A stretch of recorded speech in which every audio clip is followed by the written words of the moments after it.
What's up, YouTube? I picked up a few things I wanted to go over with you. Before I get into it, this weekend I went to the flea market that my guy works at. He sells video games. I'm sure you heard about it many times before. He told me he had something special for me. I was excited to pick this up, and I knew it was coming. I waited for a couple weeks to get it, but finally it came because I met up with him this weekend. Before I show you what I got, I'm going to show you what I did in order to get this for free. If you take a look, this whole box, let's see here. This whole box of stuff right here, it's got a GameCube, 2 Nintendos, a Genesis, an Xbox, and yeah, 2 other systems that I wasn't able to fix, but all this stuff was broken. The Genesis wouldn't power on at all. The 2 Nintendos were not reading games. The GameCube wasn't opening the eject tray. And yeah, so he gave me all this broken stuff like he always does. And out of all of it, I fixed almost everything. There's a few things that I wasn't able to fix. But, you know, that's the way it goes. He gave me 7 broken systems, and I'm giving him back 5 working systems, completely functional and perfect. So, you know, in return for all my hard work, it took me about 4 hours, I would say, to do it all. But for all that hard work, and you know, he takes care of me pretty well most of the time. And what he gave me was this. It's a Japanese Super Famicom. This thing is in mint condition, not mint, but it's in great condition. It works. It didn't work actually when he gave it to me. It wouldn't even power on. But you know, I opened it up and I saw the problem. It was just a loose, you know, plug, some loose wiring. I reconnected it and got a new power supply out of my drawer. It works with one of my Sega power supplies. It runs off of 9 volt. Like 800 milliamps or something, so I think it was 9 volt, yeah. So I just found a power supply that matched those specs, and what do you know, it worked after I did that, and I fixed up the wiring. So I'm psyched about that. Not only did he give me that, but he gave me 3 games. The first game he gave me is Fatal Fury Special for the Super Famicom. Loose, but great game. Second game he gave me was, let me just look this up real quick. It's this one right here, and it's called Roku Danashi Blues. It's made by Namco. It's pretty much impossible to play since I don't speak a thing of Japanese or read a thing of Japanese, but still awesome to have.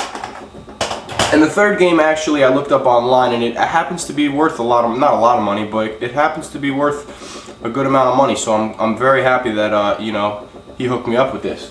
And that game is this right here. And this one's called Shodai Neketsu Koha Kunio Ken. It's made by Technos. And this is actually a pretty cool beat 'em up.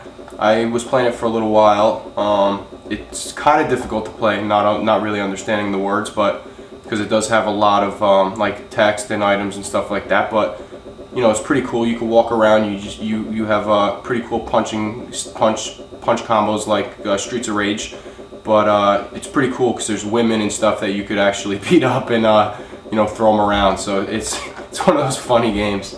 But I looked it up on eBay. There's not really any of them for sale. There's only one, and it's you know, it's kind of rare. I saw it go for around $50–60. So you know, awesome pickup right there. Now, I never seen a Super Famicom in real life before, prior to getting this, and you know, it's really cool to have one. I'm really glad and fortunate that you know, he handed that down to me. It also came with 2 Super Famicom controllers.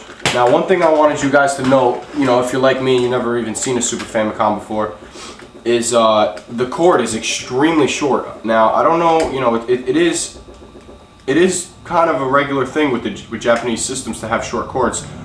Super Graphics, you know, PC Engine, all those controllers are short cords. So I guess, you know, they figure that I would imagine that the reason for that is because, you know, they don't really have big rooms over there. You know, it's a lot more crammed style of living. So Perhaps maybe, you know, they don't really think that you're going to be that far away from the television in your room. I really don't know. But just to show you, you know, the cord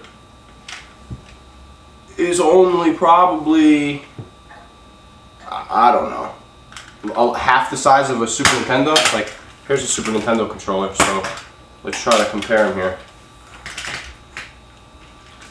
My camera isn't really the best to do this, but the Super Nintendo controller is probably about double the length. So that's just one thing to note if you guys you know, were wondering. It's a good thing to know that the Super Famicom controller is probably about half the length.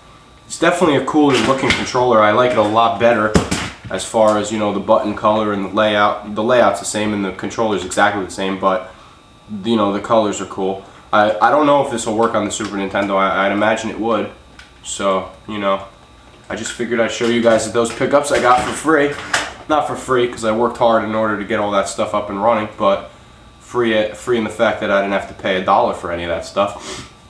The two systems I weren't able to fix were an Xbox One and the PS2 Slim. The PS2 Slim shows no video when you turn it on.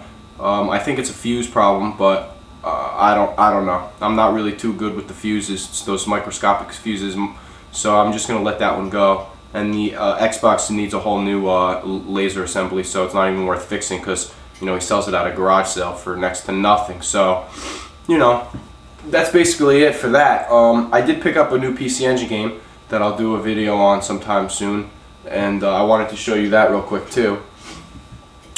This is a game that I never played. I did play it recently, but I didn't play it before buying the game.